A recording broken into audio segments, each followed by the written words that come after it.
తెలంగాణ రాజ్భవన్లో జరిగిన చోరీ కేసును పోలీసులు ఛేదించారు. కంప్యూటర్ హార్డ్వేర్ ఇంజనీర్ శ్రీనివాస్ చోరీకి పాల్పడినట్లుగా గుర్తించారు. శ్రీనివాస్ని అదుపులోకి తీసుకున్న పోలీసులు రిమాండ్కు తరలించారు. రాజ్భవన్ సుధర్మ భవన్లో 4 హార్డ్ డిస్క్లు చోరీ అయ్యాయి. మొదటి అంతస్తులోని రూమ్ నుంచి హార్డ్ డిస్క్లను అపహరించాడు. సీసీ ఫుటేజ్లో గుర్తించిన సిబ్బంది పోలీసులకు ఫిర్యాదు చేయగా దర్యాప్తు చేపట్టిన పోలీసులు శ్రీనివాస్ను అరెస్టు చేశారు. ఇక ఈ చోరీ 14వ తేదీన రాత్రి జరిగినట్లుగా నిర్ధారించారు.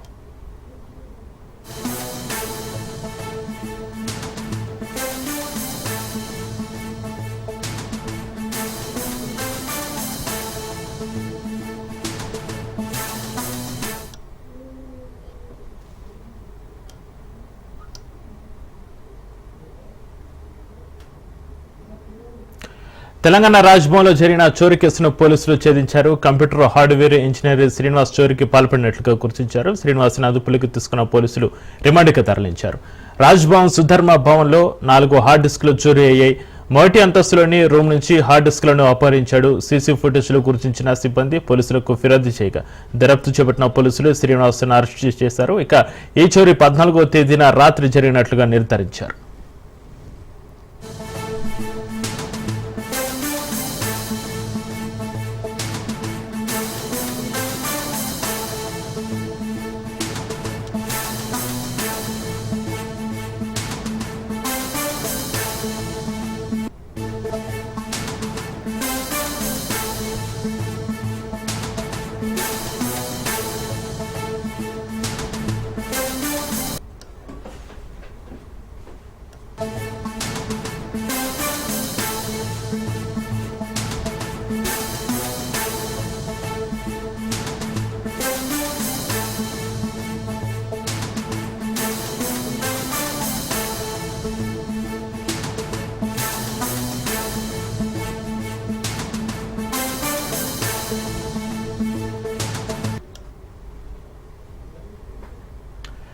తెలంగాణ రాజ్భవన్లో జరిగిన చోరీ కేసును పోలీసులు ఛేదించారు. కంప్యూటర్ హార్డ్వేర్ ఇంజనీర్ శ్రీనివాస్ చోరీకి పాల్పడినట్లుగా గుర్తించారు. శ్రీనివాస్ని అదుపులోకి తీసుకున్న పోలీసులు రిమాండ్కు తరలించారు.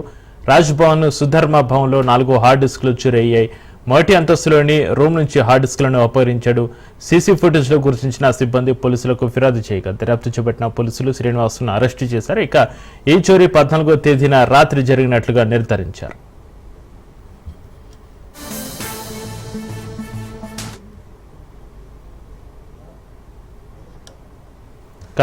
తెలంగాణ భవన్లో జరిగిన చోరీ కేసుకు సంబంధించి మరింత సమాచారాన్ని మా ప్రతినిధి రత్నకుమార్ ఫోన్లో అందిస్తారు. Ratnakumar, computer hardware engineer Srinivas చోరీకి పాల్పడినట్లుగా తెలుస్తుంది. శ్రీనివాస్ని అదుపులోకి తీసుకున్న పోలీసులు రిమాండ్కి తరలించినట్లుగా తెలుస్తుంది. మీ దగ్గర ఉన్న అప్డేట్స్ ఏంటి రత్నకుమార్?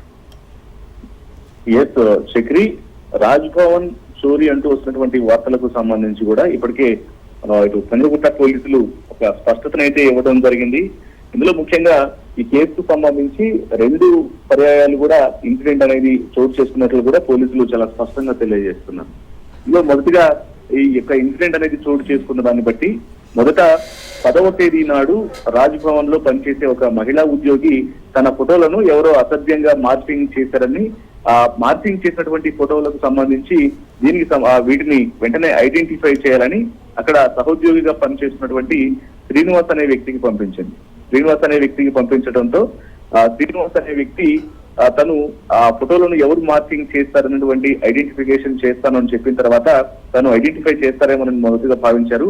కానీ ఆమె యొక్క ఫోటోలను మార్కింగ్ చేసినటువంటి వ్యక్తి శ్రీనివాసే అనేటువంటి విషయం ఆ తర్వాత తెలుసుకున్నారు. ఎందుకంటే అతను ఐటీ డిపార్ట్మెంట్ లో పనిచేస్తూ ఉండటంతో అతను దురుద్దేశపూర్వకంగా మహిళా ఉద్యోగి యొక్క ఫోటోలను అసభ్యకర రీతిలో మార్చింగ్ చేశాడని ఆ తర్వాత అక్కడ ఉన్నటువంటి అధికారులు గుర్తించడం జరిగింది.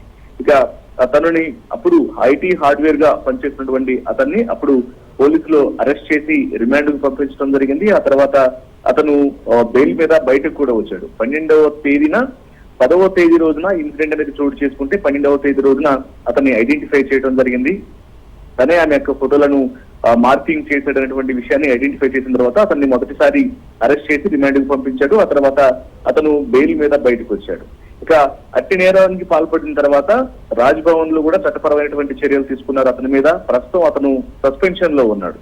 అయితే సస్పెన్షన్ లో ఉండగానే తను పనిచేసేటువంటి రాజ్ భవన్ కార్యాలయంలోకి ఇటు శ్రీనివాస్ రావడం జరిగింది. తను అక్కడ ఉన్నటువంటి వాళ్ళందరూ సస్పెన్షన్ లో ఉన్నప్పటికీ కూడా అక్కడ ఉన్నటువంటి వ్యక్తులందరూ కూడా అతనికి పరిచయంగానే ఉంటారు కాబట్టి, ఎందుకంటే అక్కడ ఆల్రెడీ ఐటీ హార్డ్వేర్ గా పనిచేస్తున్న నేపథ్యంలోనే తన వ్యక్తిగతమైనటువంటి డేటా అనేది ఉంది అన్నటువంటి కారణం చూపించి అతను సిస్టమ్ దగ్గరికి వితౌట్ పర్మిషన్ అనేది రావడం జరిగింది. వితౌట్ పర్మిషన్ వచ్చి ఆ సిస్టమ్ లో అతను అప్పటికే మార్కింగ్ చేసినటువంటి ఫోటోలు ఇతర ఏవైతే డేటా ఉంటుందో ఆ డేటాను కూడా అక్కడ ఎవరి పర్మిషన్ అనేది లేకుండా అవన్నీ కలిగి ఉన్నటువంటి హార్డ్ డిస్క్ ను తీసుకొని వెళ్ళిపోయాడు. ఇక ఇదే విషయాన్ని అక్కడ పనిచేస్తున్నటువంటి సిబ్బంది సీసీ ఫుటేజ్ల ద్వారా 14వ తేదీన ఐడెంటిఫై చేయడం జరిగింది. ఐడెంటిఫై చేసిన అనంతరం ఆ యొక్క విషయాన్ని అక్కడ ఉన్నటువంటి ఐటీ మేనేజర్ కు ఫిర్యాదు చేయడంతో అతను స్థానికంగా పోలీసులకు ఫిర్యాదు చేశాడు. ఇక దీని మీదనే మరొక కేసు నమోదు చేసి సస్పెన్షన్ లో ఉన్నటువంటి శ్రీనివాసును విచారించి అట్టి హార్డ్ డిస్క్ లను కూడా రికవరీ చేయడం జరిగింది. ఆ తర్వాత అతన్ని 15వ తేదీ నాడు అరెస్ట్ చేసి రిమాండ్ కు తరలించారు.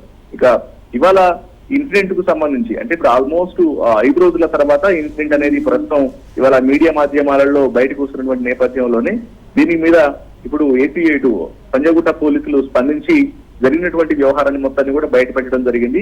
ఇక ఇప్పుడు హార్డ్ డిస్కులు మాయమయ్యాయి, చోరీ జరిగిందన్నటువంటి విషయాలకు సంబంధించి కూడా జరిగినటువంటి ఈ యొక్క విషయాలన్నింటినీ కూడా స్పష్టం చేయడం జరిగింది. Chakri right, thank you Ratan Kumar.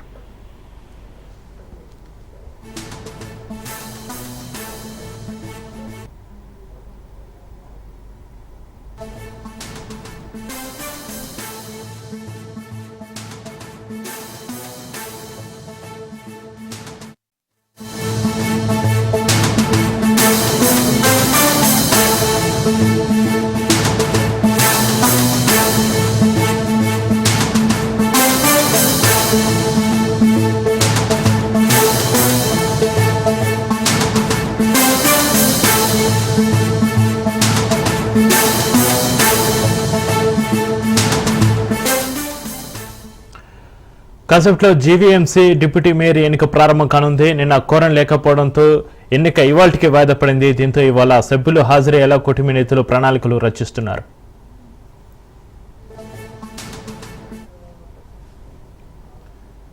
ఉదయం 11 గంటలకు ప్రారంభమయ్యే ఎన్నికపై టెన్షన్ నెలకొంది. కాగా ఇప్పటికే విశాఖ డిప్యూటీ మేయర్ అభ్యర్థిగా దల్లి గోవింద్ను ప్రకటించారు. జనసేన కార్పొరేటర్ దల్లి గోవింద్ పేరును ఖరారు చేశారు. ఇందులో భాగంగా సీల్డ్ కవర్లో గోవింద్ పేరును పంపించింది జనసేన అధిష్టానం. దీంతో పార్టీ మారిన వారికి ప్రాధాన్యత దక్కలేదు. ఇక ఏప్రిల్ 26న అవిశ్వాస తీర్మానంతో డిప్యూటీ మేయర్ పదవి కోల్పోయాడు వైసీపీ నేత జియాని శ్రీధర్. ఇక దీనికి సంబంధించి మరింత సమాచారాన్ని మా ప్రతినిధి సూర్యప్రకాష్ ఫోన్ లైన్ అందిస్తారు. సూర్యప్రకాష్, చక్రి, నిన్న జరగాల్సిన డిప్యూటీ మేయర్ ఎన్నిక అయితే తీవ్ర ఉత్కంఠ భరితంగా అయితే సాగడం జరిగింది. నిన్న ఉదయం 11 గంటలకు జరగాల్సిన సమావేశం ఏదైతే డిప్యూటీ మేయర్ ఎన్నికుందో దానికి సంబంధించి నిన్న ఆ సమావేశం ఈ రోజుకి వాయిదా పడడం జరిగింది. అందుకు ఒక ప్రతిష్టాత్మకంగా ఎప్పుడు కూడా క్రమశిక్షణతో ఉండే టీడీపీ పార్టీ కార్పొరేటర్లు కావచ్చు, టీడీపీ నాయకులు ఎవరు కూడా పూర్తిగా అయితే వాళ్ళందరూ క్రమశిక్షణతో ఉంటారు ప్రస్తుతం. కానీ నిన్న జరిగిన దీంట్లో షీల్డ్ కవర్ లో జనసేన 64వ వార్డు తుర్లి గోవిందరాజు పేరు రావడంతో, గోవిందరాజు పేరు అందులో ఉండడంతో వీళ్ళెవరూ కూడా జీర్ణించుకోలేక 11 మంది మహిళా కార్పొరేటర్లు అయితే అక్కడ సమావేశ మందిరం నుండి అయితే ముందుగా బయటికి రావడం జరిగింది. అక్కడ నుండి వాళ్ళని బొచ్చిగింపులు చేయడం కోసం అయితే ఎమ్మెల్యేలందరూ కూడా, టీడీపీ ఎమ్మెల్యేలందరూ కూడా చాలా ప్రయత్నాలు చేశారు. అయినా సరే దాదాపు 56 మంది ఉండాల్సిన దీనికి 54 మంది రావడంతో నిన్న జరగాల్సిన సమావేశం నేటికైతే వాయిదా పడడం జరిగింది. అసలు జనసేనకి ఆ యొక్క పదవి, డిప్యూటీ మేయర్ పదవి ఇవ్వడం అయితే టీడీపీ వర్గం ఎవరు కూడా సహించుకోవడంతో అయితే బొజ్జిగింపులు అయితే జరుగుతున్నాయి. అయితే ఈ రోజు జరగబోయే సమావేశాన్ని అయితే ఏకగ్రీవంగా అతన్ని ఎన్నుకోవడానికి అయితే ముఖ్యంగా పల్లా శ్రీనివాసరావు, టీడీపీ రాష్ట్ర అధ్యక్షుడు పల్లా శ్రీనివాసరావు, అలానే TDP MLA Ganta Srinivasarao, mayor Sreela Srinivasarao, వీళ్ళు ముగ్గురు కలిసి కూడా వీళ్ళు ముగ్గురు కలిసి డిప్యూటీ మేయర్ ఎన్నికను సజావుగా సాగేలా చేసి దాదాపు అందరూ కూడా ఏకతాటిపై రావడానికి అయితే నిన్న మధ్యాహ్నం నుండి, అంటే సమావేశ మందిరం నుండి బయటికి ఎవరైతే 30 మంది కార్పొరేటర్, టీడీపీ కార్పొరేటర్లు, అలానే జనసేనకు సంబంధించి 15 మంది అయితే వచ్చారు. వాళ్ళందరినీ కూడా లోపలికి తీసుకెళ్లి నిన్నటి నుండి సమావేశ మందిరం నుండి వాళ్ళందరినీ ఒక ప్రముఖ హోటల్లోకి తీసుకెళ్లి అక్కడ మంతనాలు జరిపి వాళ్ళందరినీ కూడా పొచ్చిగింపులు అయితే చేశారు. టీడీపీ కార్పొరేటర్లందరినీ కూడా ముఖ్యంగా దీనికైతే హాజరు కావాలని అధికారికంగా విప్ జారీ చేయలేదు, కానీ ప్రతి ఒక్కరితో పేరున కూడా రాష్ట్ర అధ్యక్షుడు పల్లా శ్రీనివాసరావు అయితే మాట్లాడడం జరిగింది. వారికి కావాల్సిన సముచిత స్థానాన్ని కూడా కల్పిస్తామని హామీ ఇవ్వడం అయితే జరిగింది. చక్రి అయితే సూర్యప్రకాశ్ మీరు చెప్పినట్టుగా నిన్న కోరం లేకపోవడంతో ఎన్నిక ఇవాళకి వాయిదా పడిన నేపథ్యంలో ఇవాళ సభ్యులందరూ హాజరయ్యే అవకాశం ఉందా? కూటమి నేతలు ఎలాంటి ప్రణాళికలు రచిస్తున్నారు?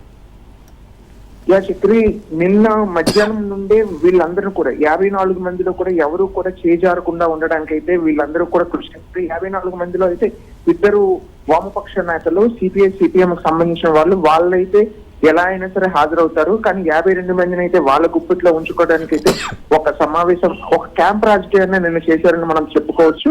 ఇప్పటికి కూడా వాళ్ళందరినీ కూడా ఒక హోటల్లో ఉంచి వాళ్ళకి కావాల్సిన సౌకర్యాలని అందిస్తూ కూడా రాష్ట్ర అధ్యక్షుడు పల్లా శ్రీనివాసరావు ఆధ్వర్యంలో ఈ యొక్క కార్యక్రమం అంతా జరుగుతుంది. అయితే ఇప్పటికీ రావాల్సిన మరొక కనీసం ఒక 10 మంది అయినా కార్పొరేటర్లు ఎవరైతే టీడీపీకి సంబంధించి ఉన్నారో వాళ్ళందరూ కూడా వచ్చేలా రాని వాళ్ళతో కూడా మంతనాలు జరపడం జరిగింది. దాదాపు ఈ రోజు అయితే పూర్తి స్థాయిలో డిప్యూటీ మేయర్ ఎన్నిక సజావుగా సాగుతుందని అయితే అందరూ కూడా ఆశావాహులు అయితే వ్యక్తం చేస్తున్నారు. కానీ దీనిపైన ఎవరైతే డిప్యూటీ మేయర్ పదం పైన ఆశావాహులుగా ఉన్నారో, జనసేన నుండి కందుల నాగరాజు కావచ్చు, టీడీపీ నుండి మొల్లి హేమలత కావచ్చు, అలానే కొంతమంది ఆశావాహులు అయితే కొంతమంది కార్పొరేటర్లు ఉన్నారు. వాళ్ళు 10 మంది అయితే రాకపోవచ్చు అయితే ఉంది. దానికోసం అయితే అధిష్టానం నుండి కూడా ఫోన్లు చేయించి, జనసేన పార్టీ నుండి అయితే అధిష్టానం పై నుండి కూడా ఫోన్లు చేయించి వాళ్ళతో మంత్రాలు జరపడం అయితే జరుగుతుంది. కానీ ప్రస్తుతం ఇప్పటికీ కూడా ఒక కొలిక్కి లోపలికి సమావేశ మందిరానికి హాజరయ్యే వరకు ఏం జరుగుతుంది అయితే ఒక ఉత్కంఠంగానే అయితే ఉండడం అయితే జరుగుతుంది. Chakri, right, thank you Suryaprakash.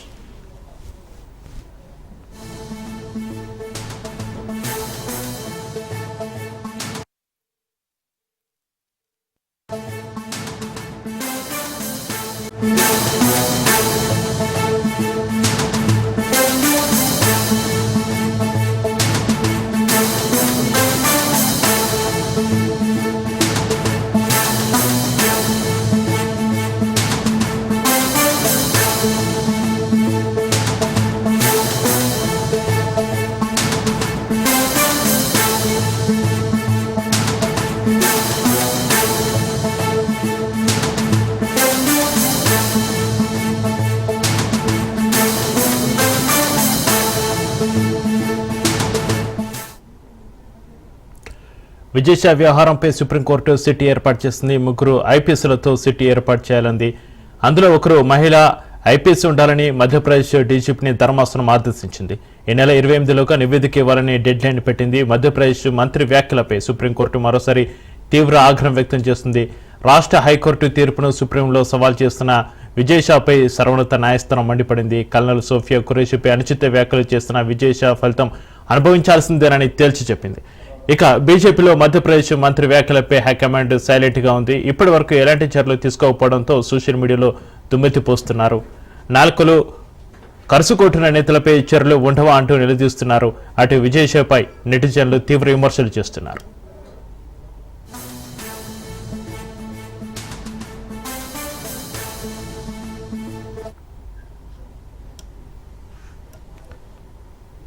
ఇక విజేష వ్యవహారంపై సుప్రీంకోర్టు సిట్ ఏర్పాటు చేసింది. 3 ఐపీఎస్లతో సిట్ ఏర్పాటు చేయాలంది. అందులో ఒకరు మహిళా ఐపీఎస్ ఉండాలని మధ్యప్రదేశ్ డీజీపీని ధర్మాసనం ఆదేశించింది. ఈ నెల 28లోగా నివేదిక ఇవ్వాలని డెడ్ లైన్ పెట్టింది. మధ్యప్రదేశ్ మంత్రి వ్యాఖ్యలపై సుప్రీంకోర్టు మరోసారి తీవ్ర ఆగ్రహం వ్యక్తం చేస్తుంది. రాష్ట్ర హైకోర్టు తీర్పును సుప్రీంలో సవాల్ చేస్తున్న విజేషపై సర్వోన్నత న్యాయస్థానం మండిపడింది. కల్నల్ సోఫియా ఖురేషీపై అనుచిత వ్యాఖ్యలు చేస్తున్న విజేష ఫలితం అనుభవించాల్సిందేనని తేల్చి చెప్పింది. ఇక బీజేపీలో మధ్యప్రదేశ్ మంత్రి వ్యాఖ్యలపై హైకమాండ్ సైలెంట్ గా ఉంది. ఇప్పటి వరకు ఎలాంటి చర్యలు తీసుకోకపోవడంతో సోషల్ మీడియాలో దుమ్మెత్తిపోస్తున్నారు. నాలుకలు కరుసుకొట్టిన నేతలపై చర్యలు ఉండవా అంటూ నిలదీస్తున్నారు. అటు విజయ్ నెటిజన్లు తీవ్ర విమర్శలు చేస్తున్నారు. ఇక దీనికి సంబంధించి మరింత సమాచారాన్ని మా ప్రతినిధి మహేందర్ లైవ్ లో అందిస్తారు. మహేందర్, రాజకీయ నాయకులు అందులో ఒక హుందాతనంగా ఉన్నటువంటి వారు, ఒక బాధ్యతమైనటువంటి ఒక హోదాలో ఉన్నటువంటి మంత్రులు, ఉప ముఖ్యమంత్రులు, ఇలా చాలా వరకు కూడా వాళ్ళందరూ కూడా ప్రజలకు కానీ మొత్తం వ్యవస్థలకు కానీ ఎంతో హుందాగా ఉన్నటువంటి వ్యక్తులు. మరి అలాంటి వ్యక్తులు నోరు జారడం, అంటే ఇష్టం వచ్చినట్టుగా మాట్లాడడం, ఇష్టం వచ్చినట్టుగా దాన్ని ఏదంటే అది వాగడం, ఇవన్నీ చూస్తుండడం, తర్వాత దాన్ని మీడియా వక్రించిందని చెప్పడం, లేదా నా ఉద్దేశం అది కాదు అని చెప్పడం, సో ఇలాంటివి సహజంగా జరుగుతున్న విషయం. మరి ఒకవైపు పాకిస్తాన్తో పాటు నేరుగా పాకిస్తాన్, ఇండైరెక్ట్ గా మరో 3 దేశాలు, దాదాపు 4 దేశాలతో యుద్ధం చేసుకొని మొత్తంగా ఆపరేషన్ సింధూర్ను విజయవంతం చేసుకున్న భారతదేశం అంతా కూడా ఈరోజు ఆపరేషన్ సింధూర్ వైపు చూస్తుంది. మరి బీజేపీ అధికారం ఉండగానే, బీజేపీ ప్రభుత్వం ఉండగానే ఆపరేషన్ సింధూర్ విజయవంతమైంది. మరి బీజేపీ కేంద్రంలో కానీ ఆయా రాష్ట్రాలు ఎక్కడైతే అధికారంలో ఉందో ఆ రాష్ట్రాల్లో సంబరాలు జరుపుకున్న పరిస్థితి కనిపిస్తుంది. మరి మధ్యప్రదేశ్లో మరి నేతలకు ఏం జరిగిందో తెలియట్లేదు. మరి వాళ్ళకు ఇష్టం వచ్చినట్టుగా మాట్లాడడం అయితే పరిపాటి జరుగుతుంది. కల్నల్ అయితే సోఫియా ఖురేషీ గురించి ఏదైతే మధ్యప్రదేశ్ మంత్రి ఎవరైతున్నారో మరి ఆయన మాట్లాడడం అయితే చాలా వివాదాస్పదంగా వ్యాఖ్యలు చాలా తీవ్రంగా పరిగణించారు. కోర్టులు కూడా, ముఖ్యంగా హైకోర్టు దాన్ని సుమోటోగా తీసుకుని ఆయన పైన చర్యలు తీసుకోవాలంటుగా ముందుకొచ్చింది. మరి తాను హైకోర్టు సుమోటోగా తీసుకున్నటువంటి విషయం పైన తాను క్షమించండి, తప్పు జరిగిందని చెప్పాల్సింది పోయి దానికి భిన్నంగా సుప్రీంకోర్టులో తనని తప్పు చేయలేదు అన్నట్టుగా సుప్రీంకోర్టును ఆశ్రయించారు. సుప్రీంకోర్టు కూడా తను చేసిన వ్యాఖ్యలను తీవ్రంగా పరిగణించింది. తాను వెంటనే క్షమాపణ చెప్పాలి, ముందుగా హైకోర్టుకు క్షమాపణ చెప్పాలి, తర్వాత ఏదైతే సైనికులకు క్షమాపణ చెప్పాలి, భారతదేశానికి క్షమాపణ చెప్పాలన్నట్టుగా సుప్రీంకోర్టు కూడా విజయ్ షాకు చురుకలు అంటించింది.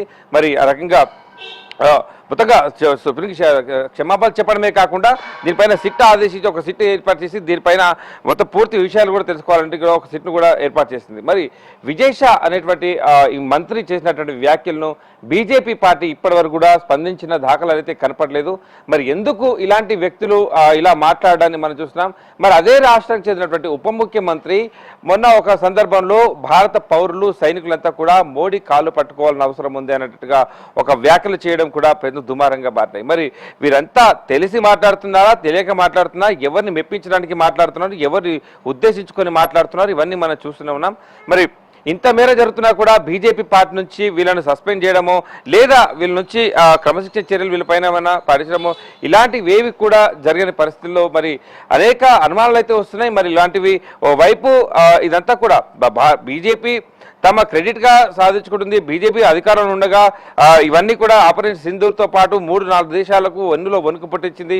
మరి ఇలాంటి సమయంలో బీజేపీకి అఖిల పక్షాలు మొత్తం అన్ని కూడా పార్టీలు కూడా మద్దతు ఇస్తామంటున్నాయి, మరో పక్క అభినందనలు కూడా చెప్తున్నాయి. మరి సొంత పార్టీ నేతలు మాత్రం ఇలా ఇష్టానుసారంగా వ్యవహరించడం, ఇష్టానుసారంగా మాట్లాడడం ఏదైతే ఉందో మరి ఇదంతా కూడా భవిష్యత్తులో బీజేపీ పార్టీకి పెను ప్రమాదం అనే చెప్పొచ్చు. మరి ఇప్పటికైనా ఈ ఇద్దరు నేతలపైన క్రమశిక్షణ చర్యలు తీసుకుంటారా, పార్టీని సస్పెండ్ చేయడాలు ఇంకేమైనా చేస్తారా, కనీసం ఇప్పటివరకు వాళ్ళు ఉందా అదే ఇంత మేర వ్యాఖ్యలు చేసినప్పటికీ కోర్టులు సైతం దీంట్లో పరిగణించినప్పటికీ, కోర్టులు సైతం ఇన్వాల్వ్ అయినప్పటికీ పార్టీలో మాత్రం ఇలాంటి వీళ్ళపైన ఎలాంటి చర్యలు తీసుకోవాలి. అంటే ఈ విజయ్ షా వ్యవహారం మనం చూసుకున్నట్లయితే తను ఏదైతే చేశాడో, వ్యాఖ్యలు చేశాడో ఒక అధికారిని పైన, మరి ఆ సైనిక అధికారిని పైన ఆ వ్యాఖ్యలను క్షమించని నేను చెప్పకుండా తనకి సమర్థించుకునే పరిస్థితి కనిపించింది. కానీ హైకోర్టు మాత్రం, మధ్యప్రదేశ్ హైకోర్టు మాత్రం దీన్ని సీరియస్గా పరిగణించింది. కోర్టులో తనకు అయితే విజయ్ షాను మందలిచ్చినట్టుగా కూడా చెప్పింది. కానీ ఆ విజయ్ షా అనేటువంటి కనీసం అక్కడ హైకోర్టు కూడా క్షమాపణలు చెప్పకుండా, హైకోర్టు సుమోటో తీసుకున్న క్రమంలో కూడా క్షమాపణలు చెప్పకుండా దాన్ని అంటే సవాల్ చేస్తూ సుప్రీంకోర్టులో తన పిటిషన్ దాఖలు చేశారు.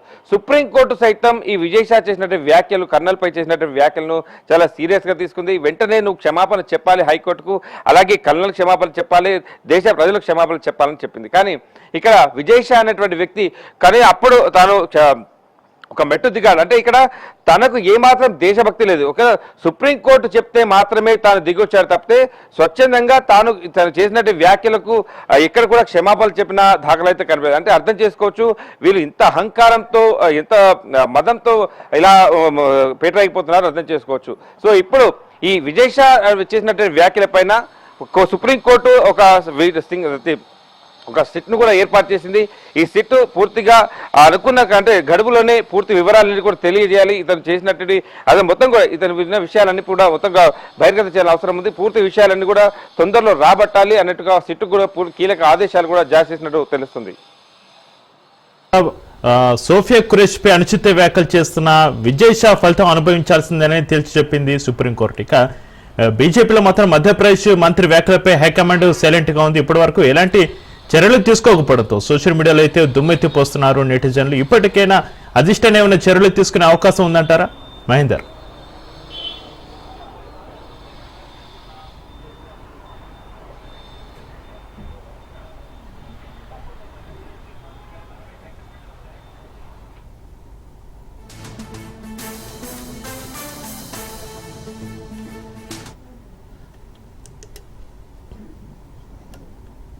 Right, thank you Mahender.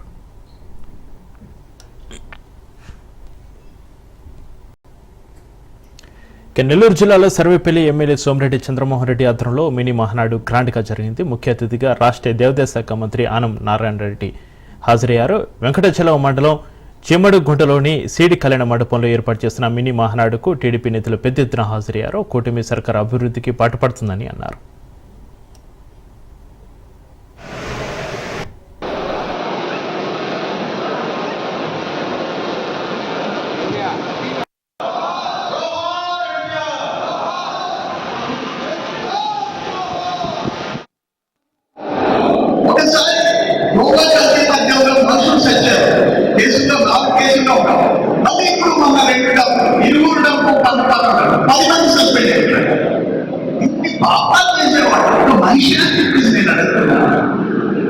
దురదృష్టమైన వ్యక్తి మనకు అపోనెంట్ కాదు, మనం అతని పేరే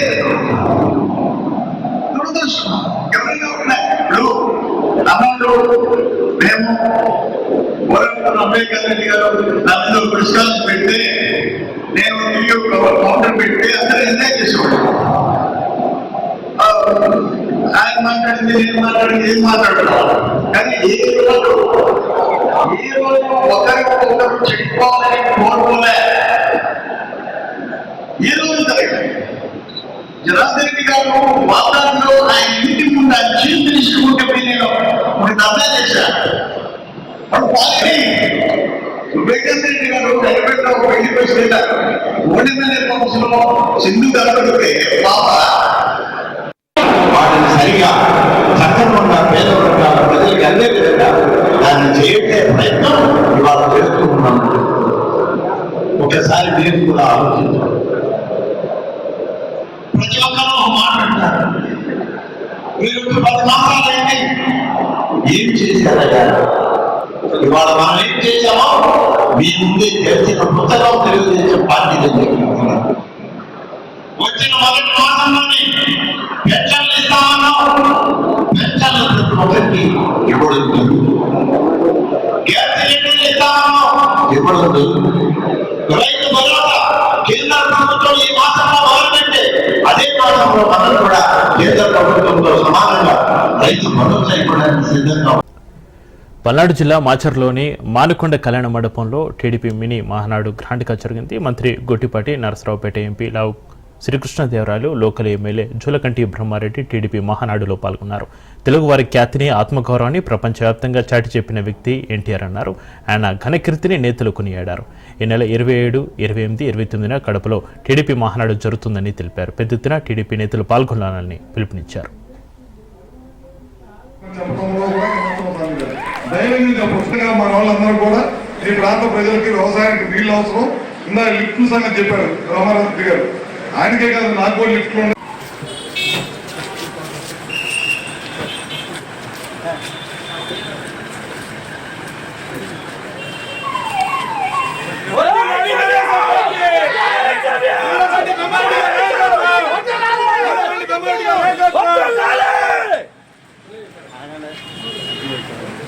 గారి నాయకత్వం అని చెప్పడంలో కూడా ఏమాత్రం నెల్లూరు జిల్లా కావలిలో టీడీపీ మినీ మహానాడు గ్రాండ్గా జరిగింది. ఎమ్మెల్యే దగ్గుమాటి వెంకట కృష్ణారెడ్డి మినీ మహానాడులో పాల్గొన్నారు. బడుగు బలహీన వర్గాల అభ్యున్నతికే టీడీపీ పుట్టిందన్నారు.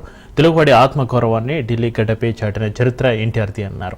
కావలి నియోజకవర్గాన్ని అభివృద్ధి పథంలో నడిపించడమే లక్ష్యంగా ముందుకు సాగుతామన్నారు. కావి కృష్ణారెడ్డి యువతకు ఉపాధి అవకాశాలు మెండుగా వస్తాయని నిరుద్యోగ యువతకు కృష్ణారెడ్డి భరోసా ఇచ్చారు.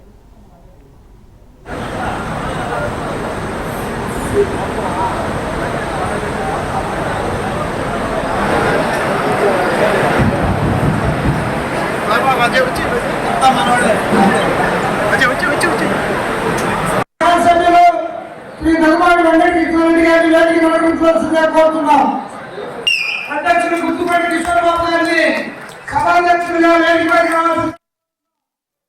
నాటి నుంచి ఒక సిద్ధాంతం మీద ఆధారపడి సిద్ధాంతాలతో కట్టుబడి ఇప్పటి వరకు కూడా దాదాపు మన పార్టీ 42 సంవత్సరాలు పూర్తి చేసుకున్నప్పుడు కూడా ఇప్పటికీ మనం అదే సిద్ధాంతాలను నడుస్తున్నాము అంటే ముఖ్యమంత్రి చంద్రబాబు నాయుడు గారి కృషి.